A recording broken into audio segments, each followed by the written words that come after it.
Cabinet సమావేశంలో ముఖ్యమంత్రి రేవంత్ రెడ్డి అధ్యక్షతన కొనసాగుతోంది. అసెంబ్లీ ప్రాంగణంలోని కమిటీ హాల్లో జరుగుతున్న ఈ సమావేశానికి మంత్రులందరూ కూడా హాజరయ్యారు. ప్రస్తుతం కొనసాగుతున్న బడ్జెట్ సమావేశాల నేపథ్యంలో ఈ భేటీకి అత్యంత ప్రాధాన్యత ఏర్పడింది.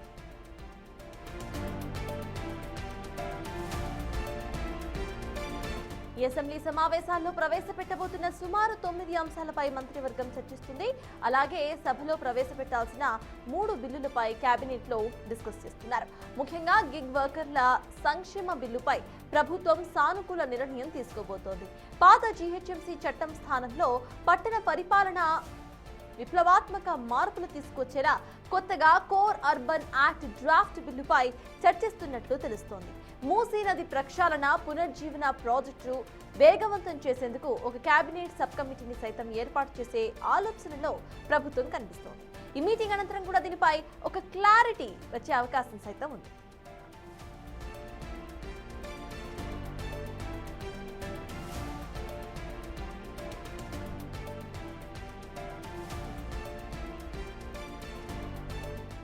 ఇప్పటికే తెలంగాణ కేబినెట్ సమావేశానికి సంబంధించిన పూర్తి అప్డేట్స్ మా ప్రతినిధి హేమ లైవ్ లో అందించడానికి సిద్ధంగా ఉన్నారు. హేమ, చెప్పండి, కేబినెట్ లో అసలు ఎటువంటి వాటిపై చర్చిస్తున్నారు? కమిటీస్ సైతం ఏర్పాటు చేసే అవకాశం ఉన్నట్టుగా కనిపిస్తోంది. అసలు వేటికి సంబంధించి కమిటీస్ దిశగా ప్రభుత్వం ఆలోచనలు చేస్తోంది అనుకోవాలి హేమ?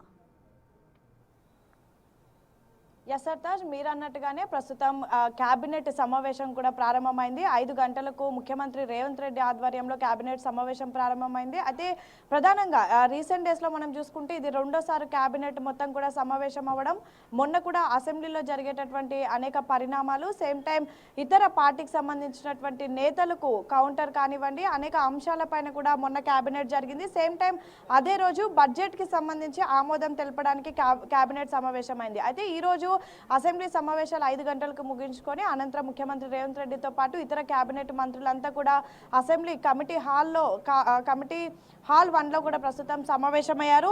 ఇందాక మీరు చెప్పినట్టుగా అనేక అంశాలపైన కూడా ప్రస్తుతం చర్చిస్తున్నటువంటి పరిస్థితి. దాదాపు 10 బిల్లులు ప్రస్తుతం కేబినెట్ ముందుకు వచ్చాయి. ఆ 10 బిల్లులకు సంబంధించినటువంటి ఆమోదంతో పాటు అసెంబ్లీలో ప్రవేశపెట్టాల్సినటువంటి బిల్స్ పైన కూడా ప్రస్తుతం చర్చ జరుగుతూ ఉంది. అయితే ఈ రోజు కూడా ఈవినింగ్ మనం చూసుకుంటే అటు సింగరేణి విద్యుత్ శాఖకు సంబంధించినటువంటి ఎవరైతే ఆ విధులు నిర్వహిస్తూ మరణించినటువంటి కుటుంబాలకి కూడా కోటి రూపాయలు చొప్పున ముఖ్యమంత్రి రేవంత్ రెడ్డి, డిప్యూటీ సీఎం బట్టి విక్రమార్క కూడా అందజేశారు. అది కూడా గత కేబినెట్ లో డిస్కషన్ చేశారు. అనంతరం బడ్జెట్ లో దాన్ని ప్రవేశపెట్టినటువంటి పరిస్థితి. ఇలానే ప్రస్తుతం అనేక అంశాలపైన కూడా చర్చిస్తున్నారు. అందులో మనం ఒక్కసారిగా చూసుకుంటే ఈ 10 బిల్లుల్లో కూడా ప్రధానంగా ప్రస్తుతం గిగ్ వర్కర్ల సంక్షేమ బిల్లు పైన కీలక చర్చ జరగనుంది. ఆల్రెడీ ఈ రోజు ఉదయం కూడా అటు ప్రతిపక్షాలు వేసినటువంటి ప్రశ్నలకు ఇటు వెల్ఫేర్ మినిస్టర్గా ఉన్నటువంటి గడ్డం వివేక్ కూడా దీనిపైన మాట్లాడారు. దానిపైన చర్చల్లో పార్టిసిపేట్ చేసి దానికి సమాధానం ఇచ్చినటువంటి పరిస్థితి. సో ఇదే అంశం పైన కూడా ప్రస్తుతం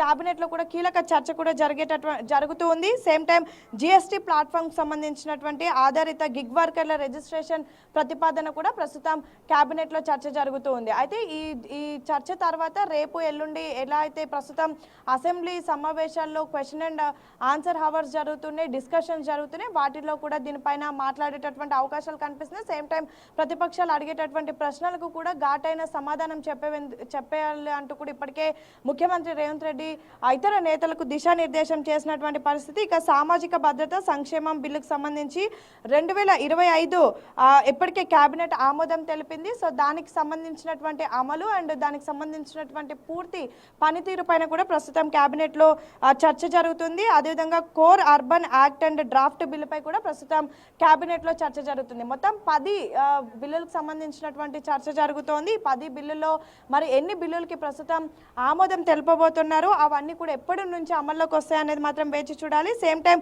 జిహెచ్ఎంసీ చట్టస్థానంలో కొత్త అర్బన్ చట్టం ప్రతిపాదన అంశం పైన కూడా ప్రస్తుతం కేబినెట్లో చర్చ జరుగుతుంది. అయితే ఇప్పటికే తెలిసిందే జిహెచ్ఎంసీకి సంబంధించి మొదటిగా కేవలం ఒక కమిషనరేట్ మాత్రమే ఉండేది గ్రేటర్ హైదరాబాద్ మున్సిపల్ కార్పొరేషన్. ఇప్పుడు ఏకంగా జిహెచ్ జిహెచ్ఎంసీని అంటే 3 విభాగాలుగా కూడా చేశారు. అటు సైబరాబాద్ కానివ్వండి, సేమ్ టైం ఇటు మల్కాజ్గిరి అండ్ జిహెచ్ఎంసీ యథావిధిగా ప్రస్తుతం ఉన్నటువంటి హైదరాబాద్. సో దీనికి సంబంధించినటువంటి ఏదైతే చట్టం స్థానంలో కూడా కల్పించాలి, కొత్త అర్బన్ చట్టం కూడా ప్రతిపాదన కూడా ప్రస్తుతం జిహెచ్ఎంసీకి సంబంధించినటువంటి బిల్ పైన చర్చ జరుగుతుంది. ఇక రాష్ట్రంలో 3 నుంచి 4 లక్షల గిగ్ వర్కర్లకు సంబంధించినటువంటి ప్రయోజనానికి సంబంధించిన అంశం కూడా ప్రస్తుతం చర్చ జరుగుతుంది. ఉద్యోగ భద్రత బీమా, ఆరోగ్య పథకాల పైన కూడా ప్రస్తుతం చర్చ జరుగుతున్నటువంటి పరిస్థితి సర్తాజ్. ఇక ఉద్యోగ సంబంధించినటువంటి బీమా ఇందాకే చెప్పినట్టుగా ఎవరైతే సింగరేణి కానివ్వండి, విద్యుత్ శాఖకు సంబంధించినటువంటి ఉద్యోగులు ఉంటారో వాళ్ళు విధులు నిర్వహిస్తూ మరణించినటువంటి వాళ్లకు ఆ కుటుంబానికి